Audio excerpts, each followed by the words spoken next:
Seorang saksi bernama Irwan mengungkapkan penemuan jasad 4 anak yang diduga dibunuh oleh ayahnya sendiri di Jagakarsa, Jakarta Selatan pada Rabu 6 Desember.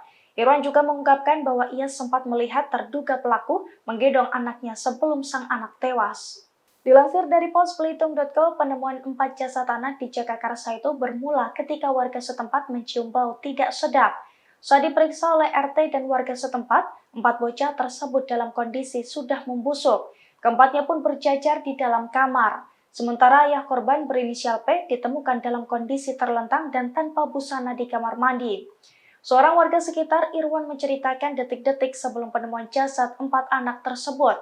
Irwan mengaku sempat melihat P menggendong seorang anaknya pada Minggu 3 Desember 2023 sore. Di mana pada hari yang sama, P yang diduga sebagai pelaku juga terlibat pertengkaran dengan istrinya yang berinisial D. P diduga sempat melakukan kekerasan dalam rumah tangga atau KDRT. Namun Irwan mengaku tidak mengetahui persoalan antara P dan D hingga terjadi KDRT.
Download Tribun X sekarang, menghadirkan lokal menjadi Indonesia.